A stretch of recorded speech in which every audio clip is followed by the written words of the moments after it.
Wait. Texas is not done adding to this 2023 class. Arch and them got another one. Big if true. You are Locked On Longhorns, your daily podcast on the Texas Longhorns. Part of the Locked On Podcast Network, your team every day.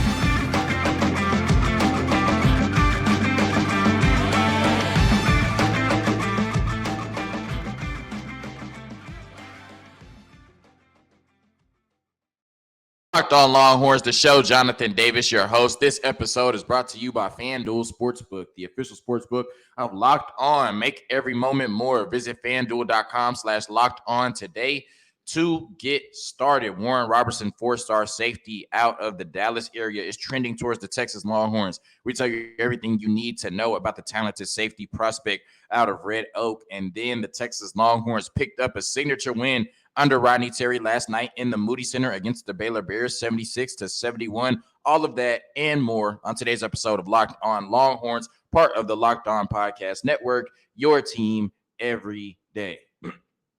So when we look at this 2023 class, it's special, obviously, right? Headlined by Arch Manning, but just top to bottom, there's so much talent in this class that you look at this class headed to the SEC in a few years, and I've said it, but you really can say that this 2023 class should be, it could be, and possibly will be the class that puts Texas back at the top of college football, right? It's that talented at seemingly almost every position, right?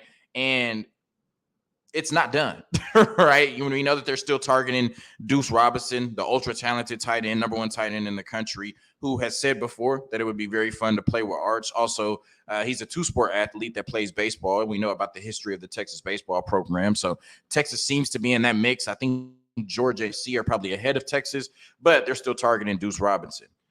But Warren Roberson, four-star safety out of Dallas, who committed to TCU on Halloween, has yet to sign with the Horned Frogs, and now all signs are pointing to him ending up in the burnt orange and white. And he has really got a mature frame already for somebody coming out of high school, 6'1", 190, close to 200 pounds at the safety position. The key word I hear with him, and we'll talk a little bit more about his scouting report later, but the key word I hear with him is just versatility, right? They said Steve Sarkisian watched him on the field and the offer was automatic, right? He just kind of jumps off the screen at times with some of the things he can do on the field at the safety position. Also played wide receiver in high school as well. So, like I said, he committed to TCU on October 31st. He has yet to sign, and it seems like two major reasons have prevented him from signing with TCU thus far. The first is TCU took 5 safeties in this class, including Robertson. So 4 safeties, not including Robertson. They took Jamel Johnson, who decommitted from Texas. So he's probably looking like there's a lot of congestion in this room. What's your plan for 4 or 5 safeties, right? I guess that 3-3-5 defense is going crazy right now at TCU. So they took a lot of safeties, and Warren Robertson is probably looking like, yeah, y'all will do just fine with one less safety, right? And then Brian Carrington, we know Brian Carrington's ability to build relationships, and we know his ability to recruit because we saw it at the University of Texas. And so in his time at TCU, it was said that he built a really good relationship with Warren Robertson, was probably one of the main reasons that he committed there. When Brian Carrington left to go to Arizona State, that left Warren Robertson's commitment in flux, which is probably why he still hasn't signed, and signs are pointing to him not signing with the TCU Horned Frogs. And so tomorrow at 8:30 a.m. Central, I believe, he is supposed to announce his new commitment / signing between TCU, Texas, and USC. And in my, I guess, opinion or experience looking at things like recruiting, even though it's fickle as it is, typically players don't decommit from a school and then end up at that school, or typically players don't go months without signing at a school when they could and then end up signing at that school. So I would say that this is right now a 2-horse race between USC and Texas, and most people believe it's a 1-horse race, and he'll end up in the burnt orange and white with the Texas Longhorns. Now, he took an unofficial visit to USC a few weeks ago, and they said that Lincoln Riley did a really good job and made some headway in that recruitment.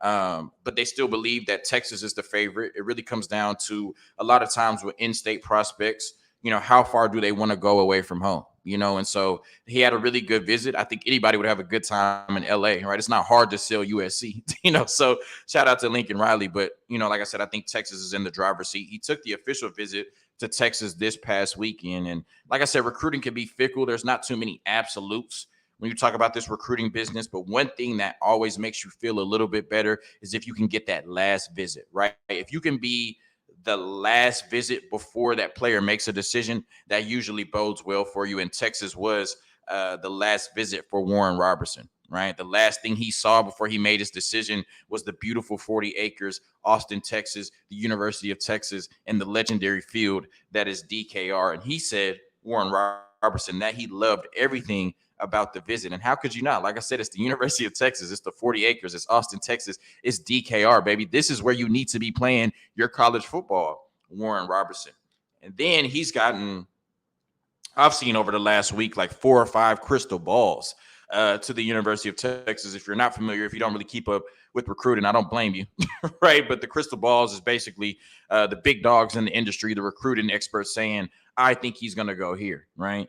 And some of them you take with a grain of salt, but when you see that Fong Bong, when you see Steve Wiltfong say he's going somewhere, yeah, he's probably got the best reputation in the business right now. And Steve Wiltfong says he's coming to the University of Texas. So I think he's coming to the University of Texas as well. When you talk about the type of player he is, like I said, the key word that I've seen and just reading about him and watching him on tape is versatility. This is from Ian Boyd at Inside Texas. He says Robertson has some definite position flexibility on the back end of a defense. He has good top end speed, but what really stands out is how he changes direction and glides around the field with ease. I think star nickel might be his best fit at Texas, since he could utilize his size and change of direction skills, matching slot receivers, baiting throws from quarterbacks, and mixing in blitzes. So that would be great in Pete Kakowski's system if he could attack offenses on all 3 levels like that. And then when you talk about some of their strengths that they have listed on this article, they said good size for a DB with a muscular upper body. I told you he's 6'1", closer to 200 pounds already.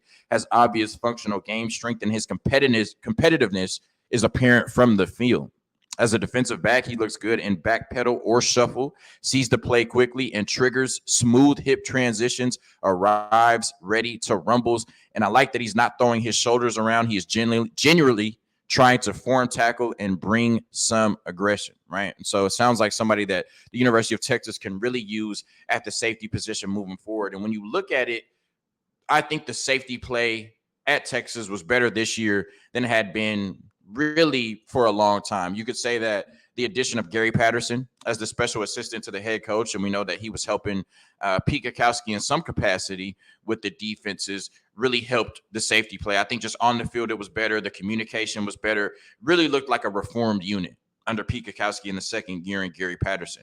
Now you're looking at bringing in one of the most talented safeties in the country in Jalen Catalon, who's probably in line to start next to Jaron Thompson, who had a really good year last year. Also dropped one of the best hype tapes I've seen in a while from a Texas player. Y'all go check that out on his Twitter if you haven't seen it yet. But when you look at that, those are your 2 projected starting safeties next year. You still got B.J. Allen, who will be in his second year in the program out of Aledo. I think he's a really good player that should get some playing time next year. Mo Blackwell, I think he jumps off the screen at times. He should get some playing time next year outside of special teams at the safety position. John Garcia has repeatedly came on the podcast and said that Derek Williams is somebody that should be ready to play day one. I'm not sure if he'll play day one, but obviously John Garcia, who is one of the best in the business at recruiting, thinks he has that type of pedigree, right? And then you're bringing in Warren Robertson. You still got Larry Turner Gooden and some other players at that safety position. So I think the safety position with the talent they have and the depth they have, especially considering, Jalen Catalon's injury history, you have some really good players at that position, and we should expect some really good production from that position, not just in 2023, but moving forward with the type of players that they're bringing in. Like I said, it seems like a lock right now that Warren Robertson is headed to the Texas Longhorns. Is going to be a part of this 2023 class, and is going to give them a really talented, versatile DB at the safety position. I was hoping that if they got Warren Robertson's commitment and signature, it would vault them into the number 2, right? They're behind Alabama and Georgia. Even with this commitment from Warren Robertson, they would still be behind Alabama and Georgia. And there's no shame in that. Georgia is the defending 2-time national champions. Alabama won the championship before that, but Texas is number 3 in the nation for a reason, baby. Like Prime says, Coach Prime at Colorado, we coming. we coming. Like literally, we coming to the SEC. This year, the only app you need at your Super Bowl party is FanDuel, America's #1 sports book. We're really excited about our new sports betting partner for Locked On because they're the #1 sports book in America, FanDuel. And if you're new to FanDuel, that's even better. They have so many great features that make betting on sports fun and easy.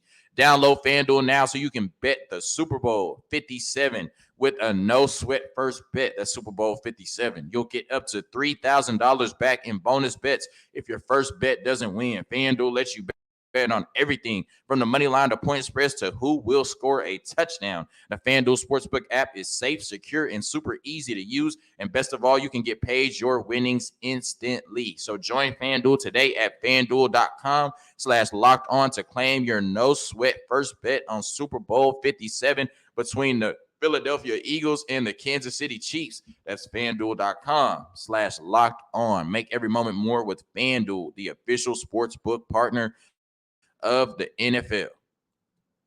So this Texas basketball team and Rodney Terry, in my opinion, they needed a signature win. And in my opinion, last night in the Moody Center against Scott True and the Baylor Bears, they got one. Coming off of that tough loss to Tennessee on the road. No shame in losing to that Tennessee team, but I said that you didn't want to go 0-2 in these two games, especially with the tough stretch you got in February. You didn't want to lose to Tennessee on the road and then come back to the Moody Center and lose to the Baylor Bears, and that became a moot point quickly when they beat the Baylor Bears last night 76-71. I think this game kind of reminded me of the Kansas game last year where Chris Beard got his signature win in the drum because you knew how big of a game it was. They were coming off of a loss. And I think Timmy Allen came out right away in that game last year against Kansas and said, I'm going to be the best player on the court, right? I'm going to carry this team to victory. And I think he did the same thing last night. He really came out aggressive and really was the best player on the court when you look at it. 7 for 10 from the field, 18 points, and then also 6 rebounds and 4 assists. So I think that he was just really active in every facet of the game. And I think he also showed his prowess on the defensive end as well. Just his two-way play really kind of propelled Texas to victory. But I thought that every player really had a mark on winning this game last night. You know, a really tough 5-point victory over a tough Baylor team. I thought Dylan Mitchell, right, he was 2 for 2 from the field with his 5 points. They were quick, though, and he came out early and kind of set the tone. This is a player that hasn't been scoring a lot lately. So 5 quick points, I think he came out and made his mark, right? Dylan Dessou had 5 clutch points, right? Tyrese Hunter, he shot 17 shots, only made 5 of them. So 13 points on 17 shots. That's not great. But one thing I love about Tyrese Hunter is that his offensive struggles, which really he's probably in the worst shooting stretch of his life, right? The last month, like I'm not sure he's ever played a month of worse basketball in his life, right? It hasn't affected him on the defensive end, right? He's still playing great defense, the defense we know that he can play. And to me, he hasn't lost his confidence, right? He led the team in shot attempts, right? The way that he's been shooting recently. So even though he went 5 for 17, he made 3 threes, a couple of them were clutch, and he gave you 13 points, right? Marcus Carr, 2 for 8. He hasn't been great the last 2 games. So I think it's good that you were able to win this game without Marcus Carr being great. But I still think he did some good things, got into the lane, kind of forced, the defense to collapse on him and then made some passes out of that, which led to some good offense for the Longhorns. And then, of course, what we've seen from Marcus Carr a lot is he can be bad all game. He can struggle all game, and then he can kind of hit the dagger, which we saw, with that step back 2 last night that he's so good at doing. So even with his 5 points, he made an impact. Even with Tyrese Hunter missing 12 shots and 9 threes, right? He made an impact. And then Brock Cunningham, he had a clutch midi, only went 1 for 1, but, a clutch 2 points.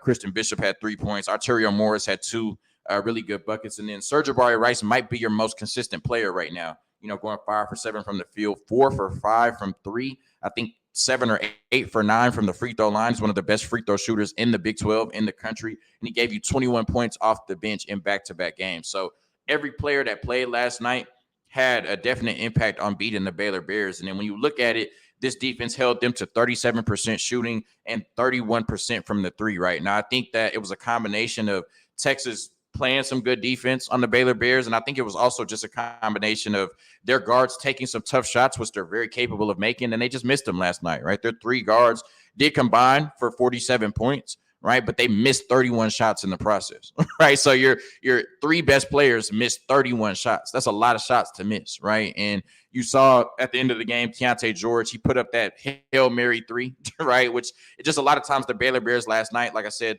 it can be a gift and a curse when you can make shots the way that their guards can make, because you can get into a rhythm and you can shoot your way into a win, but you can also shoot your way into a loss. And a lot of times last night, they kind of got away from running any type of offense or getting easy buckets, and they just, played the ISO one-on-one show. And that ultimately led into Texas's favor. So I think this is a good win against a really good Baylor team who, like I said, had won 6 games in a row. You stopped that streak. You stopped your losing streak. You didn't let it become a losing streak, I guess, after losing to Tennessee. And your next 2 games are tough, right? You have to go on the road to play Kansas State and Kansas. So you didn't want to lose this Baylor game and go into those games, 2 really tough games, having lost 2 games in a row. So a big win for Rodney Terry last night. He was pumped. It was great to see him get that win. A big win for the players last night. They were pumped. And it's good to see, like I said, when your best player in Marcus Carr, who averages 17 points a game, only gets 5, and you still can win that game. That speaks to how deep this Texas basketball team is and how good they are when they play as a unit. So like I said, this is a really good win to propel them forward in Big 12 conference play. You have a tough game on Saturday in Manhattan at Kansas State, and you follow that up on Monday, staying in the state of Kansas, right? Going to Lawrence and playing the Kansas Jayhawks. But this Texas team proved once again last night against the Baylor Bears that they can play with anybody in the country, and they're going to be a tough out in the Big 12 Conference Championship, and they're going to be a big out in the NCAA tournament moving forward in March. So a really good win for Rodney Terry, really good win for this Texas basketball team. And I think we need to see that more from Timmy Allen. Like I said, Jabari Rice might be your most consistent player right now, and I love what he's giving you off the bench. I think like Fran said last night, he's not a 6th man. He's Texas's 6th starter, right? And it's a blessing to have somebody that can come off the bench that can score in all 3 levels the way he does and compete on the defensive end. He's just a winning basketball player. But I think the effort we saw from Timmy Allen last night, right? He's probably the most dangerous player in the country in the mid-range, or one of the most dangerous players in the country in the mid-range. He needs to come out every game and dominate in that area, because it opens up so much for Marcus Carr and the rest of the players outside of the 3-point line when Timmy Allen is aggressive and really getting the crowd hype like that, like he did last night. Like I said, it reminded me of the Kansas game last year, where I think he had his career high in points and was just the best player on the court. You felt his impact every time he took a shot last night, and he only missed 3 of them. So he was really clutch for the Longhorns. Jabari Rice was really good for the Longhorns, as he has been. Like I said, he's our most consistent player right now, and we need Marcus Carr to get back to form. And we definitely, if we want to go far, we need Tyrese Hunter to get back to form. Like I said, I think it was a good thing that he took 17 shots last night. It shows he hasn't lost his confidence, but he still only made 5 of them. So for this Texas team to go far in the Big 12 or NCAA tournament, they're going to have to get the Tyrese Hunter that scored 26 points against Gonzaga and looked like a steal in the transfer portal from the Iowa State Cyclones earlier in the season. It's ramping up in Big 12 conference play. Like I said, the next 2 games, setting up just for a tough February period, right? You're going to have to play Baylor again, Texas Tech again, on the road against Kansas, on the road against Kansas State. You got to play Iowa State again. So it's good that you got this win to close out January against a very tough Baylor Bear team with some definite NBA talent on it. Thank you for tuning in to another episode of Locked On Longhorns, your daily number 1 source for all things Texas athletics, part of the Locked On Podcast Network, your team every day. Warren Roberson, it's time to come home, baby. Hook 'em. Peace.